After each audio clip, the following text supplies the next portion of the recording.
प्रिय विद्यार्थियों, आज हम भूगोल विषय में बीए पार्ट 3 में पेपर सेकंड भारत का भूगोल में हमारा टॉपिक अफवाह तंत्र चल रहा था। उसमें हम आगे प्रायद्वीपीय नदी तंत्र में पश्चिम की ओर बहने वाली नदियाँ और पूर्व की ओर बहने वाली नदियों का अध्ययन करेंगे। पश्चिम की ओर बहने वाली नदियों की बात करें तो अरब सागर की ओर बहने वाली नदियों का जलमार्ग छोटा है और इसमें शैत्रुनिजी एक ऐसी नदी है जो अमरावली ज़िले में डलका हवा से निकलती है।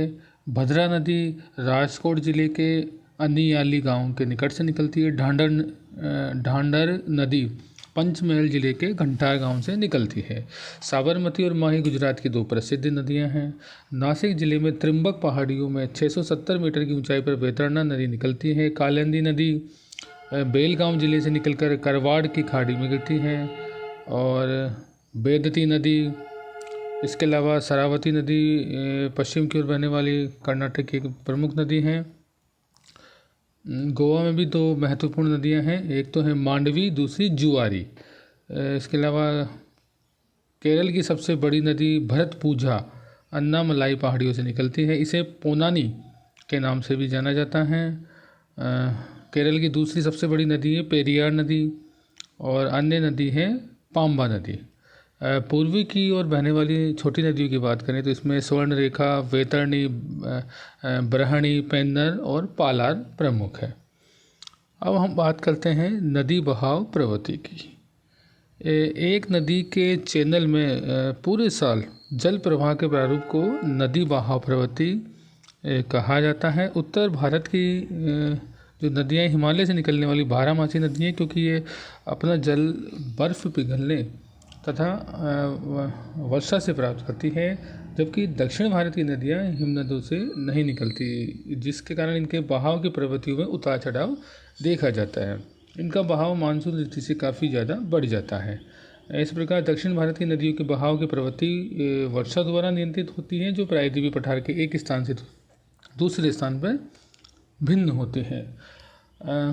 जल विसर्जन नदी में समयानुसार जल प्रवाह के आयतन का माप है। इसे क्यूसेक्स क्यूबिक फुट प्रति सेकंड या क्यूमैक्स क्यूबिक मीटर प्रति सेकंड में मापा जाता है। गंगा नदी में न्यूनतम जल प्रवाह जनवरी से जून अवधि में होता है और अधिकतम अगस्त या सितंबर में होता है। सितंबर के बाद प्रवाह में लगातार कमी होती चली जाती है। इस प्रकार इस नदी की वर्षा ऋतु में जल प्रवाह की प्रवृत्ति मानसूनी होती है। फरक्का में गंगा नदी का औसत अधिकतम जल प्रवाह लगभग 55,000 क्यूसेक्स है, जबकि न्यूनतम औसत केवल 1300 क्यूसेक्स है। अब हम प्रायद्वीप नदियों की तुलना करें तो नर्मदा नदी में जल विसर्जन का हिस्सा जनवरी से जुलाई माह तक बहुत कम रहता है, लेकिन अगस्त में इस नदी का जल प्रवाह अधिकतम हो जाता है और अक्टूबर में बहाव में गिरावट चालू हो जाती है। और गोदावरी की बात करें तो न्यूनतम प्रवाह मई में और अधिकतम जुलाई अगस्त में होता है।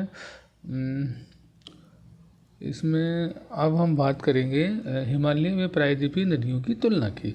पहला लेंगे उद्गम स्थल। तो हिमालय की नदियाँ हिम नदियों से ढके हिमालय पर्वत से निकलती हैं, जो वृहत हिमालय, मध्यम शिवालिक हिमालय हैं, यहाँ से निकलती हैं। और प्रायद्वीपीय नदियाँ प्रायद्वीप पठार व मध्य उच्च भूमि से। दूसरा प्रवाह प्रवृत्ति की बात करें तो हिमालय की नदियाँ बारहमासी होती है, क्योंकि हिमनद के द्वारा इनको लगातार जल मिलता है और वर्षा से भी जल की प्राप्ति होती है। प्रायद्वीपीय नदी की बात करें तो मौसमी होती है, क्योंकि मुख्यतः मानसून की वर्षा पर निर्भर होती है। अपोहा के प्रकार की बात करें तो हिमालय की नदियाँ वो पूर्ववर्ती व अनुवर्ती है। पूर्ववर्ती का मतलब है कि इनकी उत्पत्ति जो हिमालय का उत्थान है, हिमालय की उत्पत्ति से पूर्व की नदियाँ हैं। और मैदानी भाग में ये वृक्षाकार प्रारूप में डैंडरिक रूप में बहती है, मतलब जैसे वृक्षों की शाखाएं हैं उस प्रकार से बहती हैं।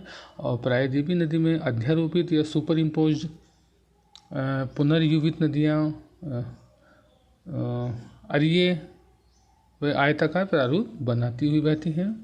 नदी की प्रकृति की बात करें तो हिमालय नदी में लंबा मार्ग तय करती है और ऊबड़ खाबड़ पर्वतों से गुजरती हुई नदियां हैं अभिशीर्ष अपरदन व नदी अपहरण रिवर कैप्चरिंग की घटनाएं अक्सर होती रहती हैं। मैदानों में जल मार्ग बदलना व विसर्ग बनाना इन नदियों की विशेषताएं हैं। प्रायद्वीपीय नदी की बात करें तो ये सुसमायोजित घाटियों के साथ छोटे छोटे मार्ग में चलती है और निश्चित मार्ग में चलती हैं। अब जल ग्रहण क्षेत्र की बात करें तो इनका जो रिवर बेसिन है बहुत बड़ी द्रोणी बनाती हैं हिमालय की नदियाँ, और प्रायद्वीपीय नदियाँ अपेक्षाकृत छोटी द्रोणी बनाती हैं। नदी के आयु की बात करें तो हिमालय की नदियाँ युवा हैं, क्रियाशील व घाटियों को गहरा करती है, जबकि प्रायद्वीप की नदियाँ प्रवणित परिच्छेदिका वाली प्रौढ़ नदियाँ हैं जो अपने आधार तल पर जा पहुँची। तो इस प्रकार से हमारा जो टॉपिक है वो समाप्त होता है। अपवाह तंत्र। धन्यवाद।